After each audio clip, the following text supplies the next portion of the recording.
आं दायो दंफैयो अरां सेकेन्ड हेन्ड डिलारावहा बेवहा सेकेन्ड हेन्ड गोबां गारिफोर नुनो मोनदों आरो गोबां दङ बेवहा नोंथांमोना जाय जेखौ हायो सायख'नानै लानो हागोन बा सेलेक्ट खालामनानै लानो हागोन नोंथांमोना नायलांबाय थाबानो जाबाय मा कन्डिसनाव गारिया दङ आदाया गावनि सिनायथिखौ होयोब्ला एसे मोजां जायोमोन आरो आंनि नाम श्री मामलु तापि आं सासे आदिबासी दा बेयाव बिटिआरावनो खादों आं अरांनियाव थायो न'आबो नोंथाङा दि जेनेबा गुबुन जाथि जानाबो बर' भाषाखौ इसेबां मोजाङै रोंगौ जेनेबा बोरैहाय सोरनिफ्राय सोलोंनाय जेनेबा जों गामियाव गासैबो बर' गोजाथ' गासै बर' गोजा ना बे आदामोनबो जों गामिनि ओमफ्राय बे गामि अरां निस्लामारि बुंबा बर' आदिबासी सब दंखायो आरो ओमफ्राय इसोरजों रायलायनाय माङाय रोंबाय आरो बिदिनो बेनि थाखाय आंनि गोसो गोरबोनिफ्राय आरो जोंनि बर' माहारिनि जानानै आदाखौ जोबोद माने साबायखर बावनाय थाबाय जानानै जोंनि बर' सुबुंफ्रानो खायफा सुबुंफोर दङ ओरैबायदि बर'खौनो रायज्लायनो लाजिनाय आरो बर'खौनो रोङा दा जेनेबा आदायादि बर'खौ इसिबां मोजां रोङो आं बर' रोङो होनना सानाखैमोन आदाखौ दा फार्स्ट टाइम लोगो मोननानै बिटिआराव जेनेबा जोबोद मोजां मोनबाय आरो बिटिआराव थाबा माङाय बर'फोरखौ सोलिबा माङाय बर' भाषाखौबो हेल्प मोनो आरो जेनेबा बिनि थाखाय आं बहुत खस्थ' जाबाय फार्स्टआव ओमफ्राय दाथ' हाबाय आरो जेने बुंनो हायो आरो माङाय बर' भाषाखौ रोंजोबनानै दा माबायदि मोनो रायज्लायनानै बिराद मोजां मोनो आनन्द दङ आरो ना हेपि दङ आं बिदिब्ला जोङो आरो गोबाव खालामासो भिडिअखौ फारसेनिफ्राय नायलांसै ना बे गारिया जाबाय i10 ना 2008 नि लास्टनि दं कागज पाति फुल आप टु डेट दं ओमफ्राय टायारफोरखौबो नायनो हागोन गथै गोदान जोबो गासैबो गोदान ओमफ्राय अरिजिनेल पेन्टाव दङ गारि नायनो हागोन बे भितरखौबो नायनो हागोन सीट कभारबो मोजां लागायनाय दङ ग्रासमेट गैया बे ग्रासमेटखौ जों लागायनो हागोन ओमफ्राय power window AC power steering magic system गुतैखिनि दं आरो इयाव ओमफ्राय जेबो खालामनाङा बे गारिया दामा जाबाय 1,20,000 1,20,000 जोङो कागज पातिखौ खालामना होगोन गासिबो आरो ना बहुत माने खमावनो होगोन बेबादि जों जेसां खमाव होदों माने कुनु डिलाराव बे 1,20,000 बेबादि गारि मोना अरिजिनेल पेन्टाव दं गारिया नायनायावबो मोजां नोंसोरबो नायगासिनो दं दा माङायबो स्क्रेच गैया ओरैनो दा बेखौ फाइनान्सारावबा बेसेबांबा होनो हागोन बे गारिया मुथते 8 नि जाबायथ' बे फाइनान्स जाया माने बेखौ लाबा डाइरेक्ट लानो हागोन केसाव ओमफ्राय बे जाबाय इयन एरा प्लास बे गारिया जाबाय 2013 नि लास्टनि गासैबो अरिजिनेल पेन्टाव दङ गारिया साखाफोरखौबो नायनो हागोन मोजां इन्टेरियरबो सीट कभार लागायनाय ग्रासमेट लागायनाय गासैबो दं पावार स्टियारिं दङ एसि दङ पावार विन्डोबो दङ गुतैखौ नायनो हागोन मेजिक सिस्टेमबो सनिनि लागायनाय दङ मोजां दं आरो गारिया अरिजिनेल पेन्टाव दङ अरिजिनेल दङ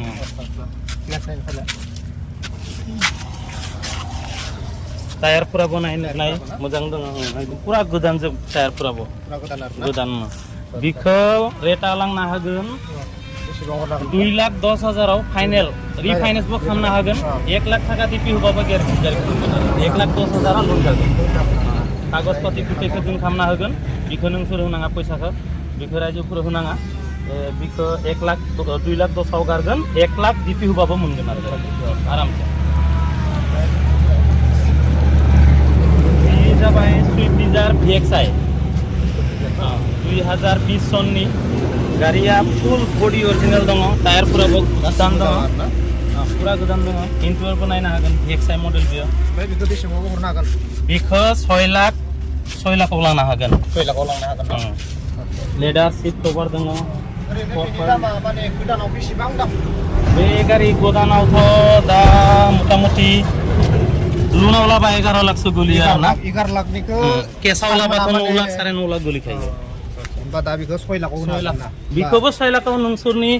माबायाव कन्टेक्टआव फैबा जोङो नेगोसिबोल खालामना होगोन आरो 6 लाख फिक्स रेट नङा बेयो माङाय नेगोसिबोल जागोन आरो जागोन होमबा नों जेनेबा 12 लाखनिखौ 6 लाखआवनो होनो हायो होमबा हागोन आरो बियो बे जाबाय सुइफ्ट ZXI नुगासिनो दं राइजफोरा बे वेफार दङ वेफार उननि ओमफ्राय गासै गारिया मोजां दङ गुतैथिं सका एल' दङ ओमफ्राय बेसेबां होनो हागोन पुश बटम दङ आगोलनि थिंबो माङाय देखायना हो पुश बटम दङ इन्टेरियरबो पुरा नायनो हागोन लेदार सीट कभार नांनाय दङ पुरा मोजां दं गारिया बिखौबो एकदम रिफाइनेन्सआव खालामनो हागोन लांनो हागोन 6,10,000 बिखौ मोनगोन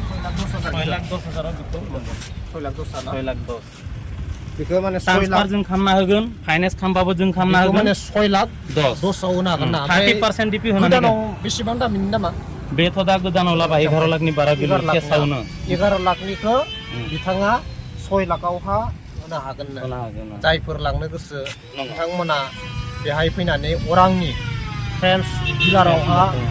नोंथांमोना लांफैनो हागोन आरो जों फारसेनिफ्राय जायफ्रा जुदि गारि लानो गोसो दङ फारसेनिफ्राय नायलांबाय थाबानो जाबाय ना माना होनो जोङो बिथां सारखौ देखायलांनो थाखाय खावलायनाय थाबाय बे जाबाय 2017 सननि सुइफ्ट VXI एकदम खमा मोनगोन गारिया फुल बडि अरिजिनेल रानिंबो खम सोलिदों 48,000 सिलभार पेन्टआव दङ साखाफोराबो गोदान दंखायो बे गारिखौ नोंसोर 4.5 लाखआवनो लानो हागोन 4.5 लाखआवनो मोनगोन गोदान दामनि नामा बे गारियानिथ' दामा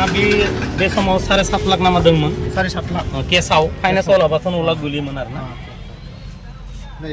गारिया जोबोद मोजाङैनो दङ 4.5 लाखआवनो लांनो हागोन दा गारि लानो गोसो सेकेन्ड हेन्ड बिथांमोना गारिखौ लानो हागोन बेहाय खमावनो मोनो जोंनि लकेल जायगायावनो जाहैबाय जायगायाबो नङा होमबा जोङो सेकेन्ड हेन्ड लानो थांब्ला गोदो गुवाहाटि थांनांगौ जायोमोन तेजपुर थांनांगौ जायोमोन जोङो तेजपुर थांनो दरखार गैला बा गुवाहाटि थांनो दरखार गैला नोंथांमोना जुदि जायफोरा गारि लानो गोसो दङ सेकेन्ड हेन्ड बिथांमोना नैबे अरांनि साखाथियाव अरांनिफ्राय बेसेबां किल'मिटार जागोन अरांनिफ्राय बे आधा किल'मिटार जायो आधा किल'मिटार ना एखे अरांजों नांजाबनाय आरोना अरांआव जेनेबा जायफोरा सोंफैबा मिथिगोन फ्रेन्स डिलार सेकेन्ड हेन्ड डिलारा बहा दं जों बिटिआरनि मानसिफोरा अदालगुरिनिफ्राय फैनाय मानसिया जेनेबा अरांखौ मोननाङा अरांखौ आधा किल'मिटार गारनानै नुबानो लेफ्टसिं मोनो आरोना ट्रेन्स मटर लिरनाय दङ बेबो एसे लाय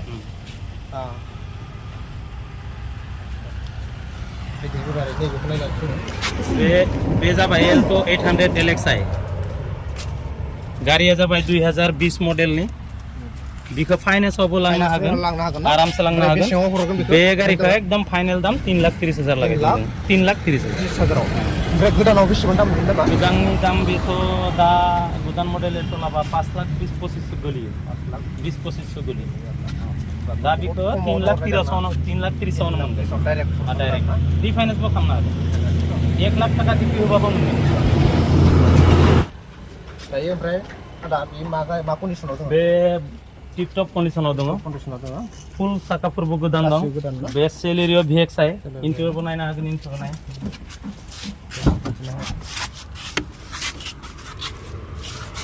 4 पावर विन्डो दङ AC दङ ओमफ्राय मेजिक सिस्टेमबो मोजां नांनाय दङ सीट कभारफ्राबो गोदान गथाय बे गारिया एकदम A to Z मोजां दं आरो गारिया bumper to bumper original paint बिखौ नोंसोरो 3,50,000 लानो हागोन 3,50,000 मोनगोन बे गोदानाव अन्तत नङाबाथ' 7 लाखनिखौ आदाया 3.5 लाखआवनो होनो हागोन 80,000 डाउन पेमेन्ट होबानो 80,000 मोनगोन 80,000 लाना फै ओमफ्राय गारिखौ ला 80,000 जों फाइनेन्स खालामनांगौ बेनिफ्राय जोंहा बिथिं मोनसे नुबावदों बेखौसो फोरमायदो बे गारिया जाबाय भेन' ना भेन' सेकेन्ड टप मडेल बे गारिया 2020 सननि 2020 सननि बिखौ लानो हागोन नोंसोरो 6.5 लाख होबाबो 6.5 लाख डाइरेक्ट माबायावहा केस आरोना केस फाइनेन्सबो जागोन बेयो खुलिनाय ना खुलिनो हागोन साबिया नोंथांमोना सोरबा गारि लानो गोसो दङब्ला सेकेन्ड हेन्ड बेखौ डाइरेक्ट 6 लाखआवनो ना 6,50,000 बिथांमोना होगोन मोजां कन्डिसनावनो दङ जाय बिथांमोना जेनेबा गारि लायो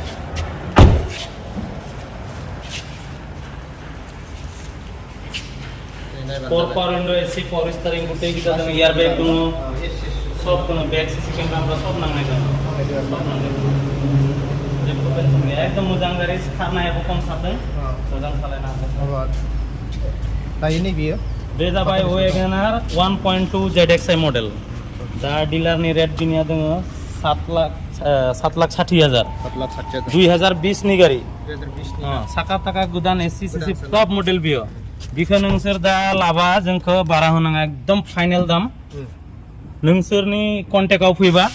बिखौ जों 490 आवनो होगोन 490 आवनो होगोन 20 नि गारि Disney टप गारि मडेल top model ना पुरा नायनो हागोन गुटि थिं थिं बनाय बाम्पार साम्पार नायना लाबानो जाबाय बिथांमोना जाय बिथांमोना गारि सेकेन्ड हेन्ड लानो जोबोद मोजाङानो दङ कन्डिसनाबो 2020 नि ना वेगनार लानाय गोसो थाबा बिखौ लानो हागोन मोजां बे जाबाय granite and sports top model जाबाय बिनिया बेक सीसी कैमराबो दङ फग लैम्प दङ सीट कभार गोदान नांनाय दङ गारियाबो bumper to bumper original paint बिखौ एकदम पानिनि भावनो मोनगोन नोंसोर लाबा इखौ डाइरेक्ट 460 आवनो मोनगोन आच्छा आच्छा 460 फाइनल दाम आरो नै बियो इन्टियर माङाय खुलिनो हागोन दे एसे खिन्थिदो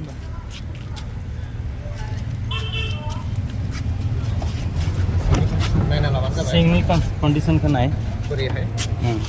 जोबोद मोजाङानो स्टारिंग कंट्रोल दङ एलईडी बेक सीसी कैमरा गासैबो दङ इयाव नांनाय दङ top model model bumper to bumper original paint दङ बिखौ 1 लाख टिपि आवनो लांनो हागोन 1 लाख आवनो लांनो हागोन ट्रान्सफार जों खालामनो हागोन ट्रान्सफारनि फैसा होनाङा बाकी फाइनान्स खालामबा प्रसेसिंग चार्जखौ होबानो जाबाय नै बियो बे जाबाय क्विट ना 2017 सननि 2017 सननि टप मडेल ना बिखौ एकदम पानिनि भावबो होगोन बिखौ 2.5 लाख आवनो होगोन 2.5 लाख डाइरेक्ट केस फाइनान्सबो खालामनो हागोन फाइनान्सराव बेसेबां हागोन फाइनान्सआव बिखौ 80-90 हाजार होबानो मोनो 80-90 हाजार होबानो मोनो ओमफ्राय बेसेबां बोसोर लालागै लाजागोन बिखौ फाइनान्सआव 4 बोसोरबो लांनो हागोन 5 बोसोरबो खालामनो हागोन 3 बोसोरबो खालामनो हागोन 2 बोसोरबो खालामनो मासावहा बेसेबां फैगोन जेनेबा बिखौथ' पार्टि फैबा आं नायनानै बेसेबां लोन लागोन लाया बिखौ नायनानैसो आं बुंनो हागोन आरो जेनेबा खिन्थु डिपि 80,000 होबाबो मोनगोन आरो नायना लाबानो साखाफोरबो गोदान दोङो नायनो हागोन इन्टरबो नायनो हागोन बिनियाबो बेक सीसी कैमरा गुट्टै लागिनाय गासिबो दङ दंजोबो आरो ना एसि टिसि गासिबो दङ सब एसि दङ पावर विन्डो दङ पावर स्टारिं दङ सब दङ दा नोंथांमोना गारि लाजागोन कुइटखौ नङा होमबा जोबोद गोदानानो जादों गोदान दङ साखा थाखा साखाफ्राबो गोदान दङ दा ओमफ्राय जोंहा फैयै फैयै नैबिथिं नायलायदो नैबिखौ एसे फोरमायना होदो बेयो जाबाय डास्टार ना बेयो डास्टारा 2017 मडेल पेट्रोल भेरिएन्ट साखा थाखा गुट्टै गोदान दङ बिबो 4 पावर विन्डो एसि पावर स्टारिं बिनियाबो बेक सीसी गुट्टैबो दङ नाय सीटफोराबो गुट्टै गोदान दंखायो गासैबो गोदान गासैबो गोदान बिनियाबो बेक सीसी कैमरा सेमरा नांनाय दङ बिखौबो एकदम खम दामावनो मोनगोन 5,60,000 आवनो लांनो हागोन ओमफ्राय गोदानाव बेसेबां दाम गोदानावथ' दा बिखौ लाबा 12 लाखसो गोलैयो 12 लाखनिखौ आदा बेसेबां नागा दायो दा बिखौ 5,60,000 आवनो गुट्टै नांनाय दङ बाम्पार साम्पार आदानिफ्राय आधा जाबाय बहुत रेहाय मोनगोन बिखौबो 1.5 लाख टिपि होबाबो बिखौ लानो हागोन फाइनान्सआव 1.5 लाख टिपि अनलाइन हरनो हागोन नामा दा गोदान लाबा 4 लाख 5 लाख होखायो जेनेबा दा डास्टार सलायबा सोरनिबा बुस्थु दंबा 1.5 लाख होनानै फै 1.5 लाख होनानै बिखौ लानो हागोन आरो बे जाबाय भेन ना 2018 मडेल जाबाय 18 मडेल गारि पुरा गोदान दंखायो नायदों गुटे एसेसरिजबो नांनाय दङ गुटे एसेसरिज दंखायो स्टोरनि कन्डिशनखौबो नायनो हागोन पुरा ग्रास मेटल बिजल गुटे लागायनाय दं जेबो लगायनाङा आरो ना लानानै मात्र साबिखौ लानानै स्टार्ट होनानै नों लांनो हागोन थाव सेयार सलाय मोजां दङ गारि मोजां कन्डिशन आरो ना अक्स'नि बिखौ 2,70,000 आवनो लानो हागोन 2,70,000 फाइनान्स खालामबा 1 लाख होबाबो मोनखागोन फाइनान्स होबाबो मोनो सुरनि स्कुल भारा बुनाय नांगौबा बेखौ लानो हागोन आरो आरामसे सिलभार कालार दङ मोजां दङ गारिया ओमफ्राय दा नै बियो बे बोलेरो पिकआप 2020 मडेल सोरनिबा माल बुनाय नांगौबा बे गारि एक्सट्रा लङा 1.70 बिखौ अमाफोर बुनाबो हागोन मोजां जायो मोजां जायो बे एक्सट्रा लं इन्टारखौ नायनो हागोन इन्टारखौबो नायनो बोरैहाय ओमफ्राय बेखौ बेसेबां होनो हागोन बेसेबां दामाव होनो हागोन बिखौ लाबा 7 लाखआवनो मोनगोन बिखौ 7 लाख बिनि दामा बेसेबां 2 लाख थाखा होनानै फाइनान्स खालामनो हागोन 2 लाख थाखा बानो हरगोन ना होमबा हरगोन ओमफ्राय बेखौ गोदानाव बेसेबां लागोन गोदानथ' दा बे एक्सट्रा लङा 11 लाख 12 लाखसो गोलैयो 12 लाख जों 20 नि गारि दा 7 लाखआवनो होगोन जोबोद मोजाङानो कन्डिशना बडिफोर सब गोदान बनायजोबदों आं बेखौ एक्सट्रा बानायदों आं सब गोदान बेबो बे जाबाय एक्सिडेन्ट जानायफोरथ' नङा नङा एक्सिडेन्ट जानायफोरजों गारि लाखिया एक्सिडेन्ट जानाय गारि जेनेबा आं गारि बायगोन आं फानगोन बे आंनि गोसो आं एक्सिडेन्ट गारिखौ मानि थिखाङा ना सिदा फ्रेसखौ थिखांगोन जेनेबा एक्सिडेन्टफोर जानायखौ बेहाय जमा खालामना दोनगोन नामा बिदिथ' नङा बिदि नङा गासिबो गारिखौ मानो लाया माने जेनेबा आं प्रब्लेमखौ बुंनो हागोन जेनेबा जोङो एक्सिडेन्ट गारि थिखांबाय ओमफ्राय फाइनान्स खालामनायाव मा जायो भेलुसन जाया बे भलिउसन खालामनाया रिजेक्ट खालामो रिजेक्ट खालामबा जोंनि गारिया मानसिफोर लांनो हाया गुटे मानसिखौ केसाव बायनो हाया ना बिनि थाखाय जों एक्सिडेन्ट गारि अरिजिनेल लाबोयो अरिजिनेलखौनो फानो बिदि आरो। बे जाबाय एक्सट्रा स्ट्रं 1.370 गारि भितरनि कन्डिशनखौ नायनो हागोन बेबो बिराद मोजां दंखायो गारिया गोदान गारिया बारा खाराखै 45,000सो खारदों बेखौ लांनोबो हागोन बेखौ 6,70,000 लानो हागोन 1.5 लाख टाका डिपियावनो लानो हागोन बेसेबां सननि बे 2020 नि मडेल 2020 नि मडेल 6,70,000 जोङो बेखौ ट्रान्सफार खालामनो हागोन ट्रान्सफारनि फैसा नाङा 1.5 लाख टाका लाना फैनानै फाइनान्स खालामना लानो हागोन 1.5 लाख टाका आरामसे साखाफोरबो गुटे गोदान नांनाय दङ जेबो बानायनाङा रेडि दं गारि लानानै सलायबानो जाबाय बे जाबाय Swift Dzire ZXi only Dzire ZXi plus optional बे सासे डक्टरनि गारि बे टुमुकिनि डक्टरनि गारि बै लिरनाय दङ मेडिकेल स्टाफ बिउगुरि लिरनाय दङ डक्टरनि गारि बियो बे एलो मोनगोन ZXi plus optional बियो बेखौ लानो हागोन बे भितराव बनाय लेदारनि सिट कभार नांनाय दङ लेदारनि गासैबो गोजा एयारबेग दङ back CC camera touch screen light गुटे नांनाय दङ गारियाबो एकदम फुल बडी अरिजिनेलाव दं जोबोर मोजां दं गारिया बिराद मोजां दं बिखौबो ZXi plus 2018 नि बिखौ लानो हागोन 6 लाख टाकायावनो जों होखागोन 2018 सननि 18 सननि ZXi plus optional बेयाव बेखौ देखायनाय फाइनान्सराव बेसेबां नांगोन बेखौ 1.5 लाख टाका होबानो मोनगोन बे लिरनाय दङ ZXi plus नोंथांमोना नायना लाबानो जाबाय ZXi plus फुल टप मडेल आरो बेयाव पुश बटन दं नै नम्बरफोरखौ नायना लाबानो जाबाय नम्बरफोरबो S12 नोंथांमोना बे गारिखौ लांनो हागोन फुङावनो डायमन्ड एलो दङ फाइनान्सराव मोनगोन नो बेयाव जोंनिया डायमन्ड एलो दङ टप मडेल ओमफ्राय टायारफोरा पांचटाबो गोदान बेनिया गासैबो गोदान आरो ना बेखौ 6 लाखआव लानो हागोन 6 लाखआव आरो 1,60,70,000 डिपि होबानो मोनखागोन आरोना बोलेरो दंसो दं बोलेरो दं आथिं जोंनियाव बे गारि दं Bolero ZLX Plus BS4 2019 model गारिया नाय मोजां सोरखौबा बोलेरो नांगौबा बोलेरो लानो हागोन गारियाबो मोजां कन्डिशननि दङ टायारफोराबो गोदान नायनो हागोन गुटे गोदान दङ इन्टेरियर सिट कभार सब गोदान नांनाय दङ बेसेबां सननि बियो बे 2019 लास्टनि 2019 लास्टनि BS4 ना आच्छा आच्छा ओमफ्राय बेखौ बेसेबां नांगोन बेखौ एकदम फाइनल दाम 7,30,000 होगोन जों 7,30,000 ओमफ्राय फाइनान्सराव फाइनान्स लाबा बेखौ 2 लाख होबानो मोनो 2 लाख होबानो 2 लाख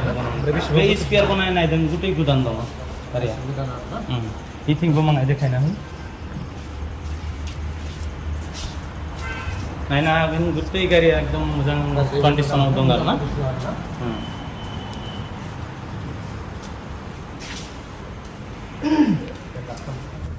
दायो आरो उनथिंजायबो दङ बुंदा दे उनथिंबो दङ गारि उनथिंजायबो एसे नायनोसै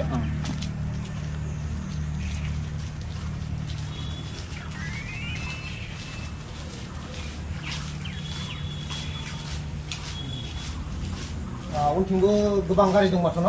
दङ बोलेरो दङ ब्रेजा दङ i20 दङ सेलेरियो दङ खम दामनिबो गारि दङ दा जोंहा नैबेखौ नायगोन फार्स्टआवहा बे जाबाय Alto 800 LXi 2018 नि गारि 2018 ना बेखौ एकदम खम दामावनो लानो हागोन 2,60,000 होबानो मोनखागोन 2,60,000 आवनो लानो हागोन 1 लाख टाका डिपि होबानो मोनगोन बेखौ 1 लाख मोनगोन आरोना Alto LXi 2 power window AC power steering company fitted deck नायना लाबानो जाबाय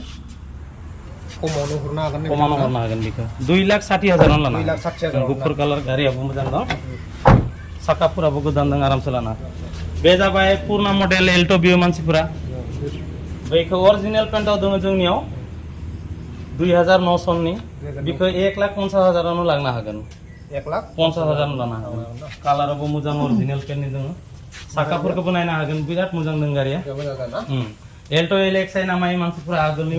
अल मडेल Alto LXi मोनबा जों बायगोन बुङोना बेबायदि मानसिफोरा जोंनियाव फैनानै बेखौ लानो हागोन आरो बेसेबां हागोन 1,50,000 आवनो होगोन 1,50,000 1.5 लाख आरोना 1.5 लाख आरो दङ ZLX बोलेरो बियो बे जाबाय ZLX ना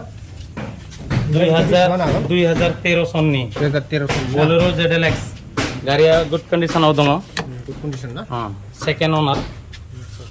सेकेन्ड ओनर दं गारिया एस टप मडेल बोलेरो आरो ना बियो ZLX प्लास गासिबो मोजां आरो साखा थाखा गासैबो गोदान दंखायो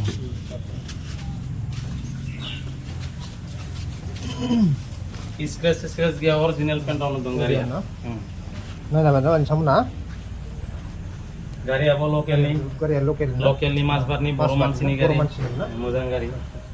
जोंखौ एक्सचेन्जआव होना लांदों आरो बे गारिखौ गारिया सिट कभार सभार फग लाइट लागायनाय दं बेयाव फग लाइटबो दङ एक्सट्रा लाइटबो लागायनाय दङ बहरनिबो जेबो सिन्था गैया आरो मोजां नाम्बाराबो जोंनि बिटिआर उदालगुरि डिस्ट्रिक्टनिनो मोनगोन उदालगुरि नाम्बार लकेल नाम्बार जेबो टेनसन गैया बेखौ लानो हागोन 3,70,000 लानो हागोन 3,70,000 जोङो ZLX होदों इमान खमाव बे बिनिफ्राय खमाव बोलोरखौ मोना जों 3,70,000 बुंबाय नोंसोरनि कन्टेक्टआव फैबा आरो 10-20,000 खमायनो हागोन ओमफ्राय बेखौ गोदानाव बेसेबां दामनि दा बोलोरथ' 12.5 लाख 13 लाख गोलैयो ZLX बा बेथ' फुल टप मडेल ZLX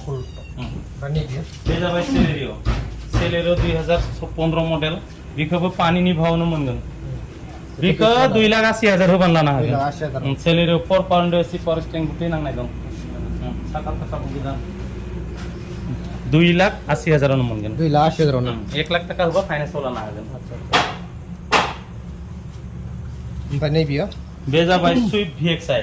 2014 मडेल 2014 ना बिखौ 3,60,000 होबा बिखौ लानो हागोन 3,60,000 लानो हागोन फाइनान्सआव होबाय 1 लाख थाखा दिपि होबानो मोनगोन गारियाबो मोजां थिंबो नायनो हागोन गुटे थिं नाय पेट्रल भेरिएन्ट ओरिजिनल पेन्टआव दङ गारिया अरिजिनालाव ना गुटेबो ओरिजिनलाव दं उनथिंबो देखायनो होमाङै जागाबो सेफ दं ना जोबोद मोजाङाव दं गारिया ना बहुत मोजाङाव दङ ओमफ्राय नैबेयो बे जाबाय ब्रेजा ना मारुति सुजुकी विटारा ब्रेजा ओमफ्राय बेसेबां हागोन बेखौ बे जाबाय VDI मडेल 2019 नि all bumper to bumper original paint fast owner बेबो बर' मानसिनिनो गारि बेखौ लांनो हागोन 6 लाख 19 नि ब्रेजा जोङो 6 लाख होदों डायमन्ड एलो गासैबो ओरिजिनल टप मडेल सो बे डायमन्ड एलो नांनाय दं डायमन्ड एलो टप मडेल बेयो बेखौ 6 लाखआवनो लांनो हागोन 6 लाखआवनो आरो ना ओमफ्राय फाइनान्सआव होबा 1.5 लाख होबानो मोनगोन 1.5 लाख होबानो मोनगोन नाथाय मोजां दं गारि ओमफ्राय बे दङ जा i20 आस्था मडेल देखायनो आस्था मडेल फुल टप मडेल डेग वेफार दं आस्था मडेल 2017 लास्ट मडेल बेखौ गारिखौ लांनो फायबा 5,50,000 होगोन जों 5,50,000 होनो हागोन एलो सेलो सब दङ टप मडेल गारियाव जोबोद माने खमावनो मोनगोन बेखौबो 1.5 लाख दिपि होबानो मोनगोन 1.5 लाख मोनगोन ना जेबो टेनसन गैया आरो जोंनियाव कुनु धरन एक्सिडेन्ट गारि लाखिया सोरनिबा लांनो गोसो दोङो बा फैनानै मोजां मेकानिक लाबोनानैबो देखायनो हागोन लांनो हागोन पसन्द जाबा लां आरो जोंबो माङाय मुङै हायोबा हानायखौ वारेन्टिबो होखायो आरो जि दाम बुंदों नोंसोरनि कन्टेक्टआव फैबा माङाय नेगोसियेबलबो खालामनो हागोन जोङो निश्चय खालामनो हागोन अरांनि फ्रेन्ड्स डिलारावहा जाय बिथांमोना गारि लानो सानदों फन खालामबानो जाबाय आदा नोंथाङा गावनि कन्टेक्ट नम्बरखौ होयोब्ला मोजां जागोन नामा आंनि नम्बरा जाबाय 9365232587 बे नाम्बाराव कन्टेक्ट खालामबानो नन स्टप एनि टाइम 24 आवार्स मोनगोन जि समानो कल खालामबा मोनगोन आरो 9365232587 आरो गंसे नाम्बार दं 8752051143 जों थायाबाबो बेयाव फायनानै बे नाम्बाराव बुंबा जोंखौ मोनखागोन लोगो मोनगोन आरो आंनि न'आवबो बारा गोजान गैया बे खाथियावनो दङ नहा बे खाथियावनो खाथिनि मा गामिनिमोन बे गामि बेनोनो आरो आदा नोंथाङा बे समाव नोंथांनि बे फ्रेन्ड्स डिलारा बबेयावहा दङ एसे लकेसनखौ एसे दिन्थिनो हागौमोन नामा ओमफ्राय बिथिं बे माथिं फैयो बे फायो तेजपुर अरांटाउननिफ्राय ओरै फैबा रौता लामायाव फैनांगोन माहाय आधा किल'मिटारसो दङ साइड साइडआव आंहा डिलार दङ तेजपुरनिफ्रायबा तेजपुर ढेकियाजुलि बारनानै अरां मोनगोन अराङावनो डिलारा दङ अरां हाई सेकेन्डारि स्कुल खाथियावनो दङ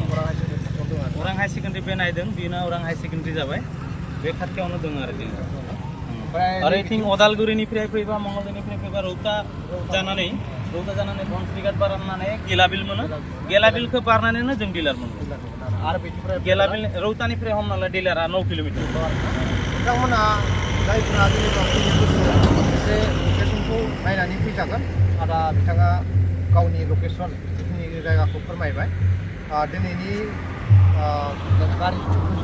नायनाय जाय नोंथांमोना जेनेबा गारि लानो गोसो बेखौ जेनेबा आदाया गोबां मोनथिबाय आं दायो बेनिनो सार बिथांखौ एसे दसे सम सावरायनोसै दसे सम मोगा मोगि लानोसै बिथांखौ सार नमस्कार স্যার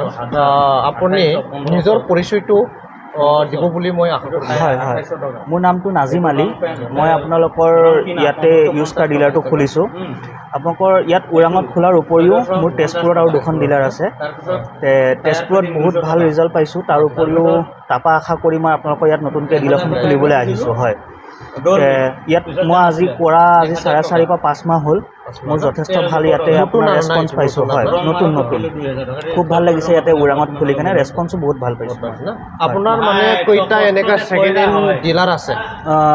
তেজপুৰ আৰু ওৰাঙৰ লৈ কিনে 3খন আছে 3খন ন নামকেইটা অলপ মানে জনাই দিব নেকি আমাৰ ডিলাৰ কেইখনৰ নাম হৈছে ফ্ৰেণ্ডছ মটৰ্ছ হয় তেজপুৰত 2খন আৰু ওৰাঙত 1খন নামকেইটা চব মানে একেই মানে ফ্ৰেণ্ডছ হয় আমাৰ এটাই গোটেইটো ইউনিট এটাই হয় 3টা আপোনাৰ ডিলাৰ আছে আপুনি ইয়াতে মানে ডেইলি মানে কেনেকা মানে গাড়ীকেইটা চেল হয় ইয়াতে ৰেছপন্সটো খুব ভাল পাইছোঁ ডেইলি আমি মিনিমাম 5ৰ পৰা 6টালৈকে বুকিং পাওঁ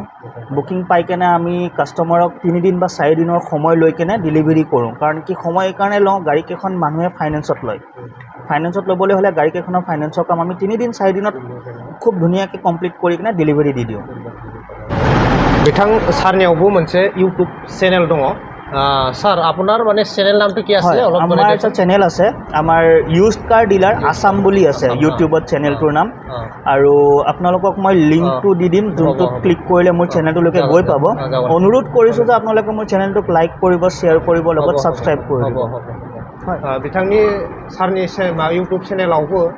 थांनानै सारनि चेनेलखौ साबस्क्राइब खालामना होबानो जाबाय आरो बिथांनि चेनेलावहा गोदान गोदान जिथुनिखि फ्रेन्ड्स डिलार बेयावहा बिथाङा भिडिअ बनायनानै माखासे गोदान गोदान जिथुनिखि गारि फैबाय थानायखौ सेकेन्ड हेन्ड फैबाय थानायखौ बिथाङा बेवहाय भिडिअ बनायनानै आपल'ड होबाय थायो बिथाङा गावनि इउटुब चेनेलावहा बिथांनि इउटुब चेनेलावहा नायनानै नोंथांमोना जायफोरा सेकेन्ड हेन्ड गारि लानो गोसो दङ नोंथांमोना नायनानै बबेखौ लायो पसन्द खालामनानै लांफैनो हागोन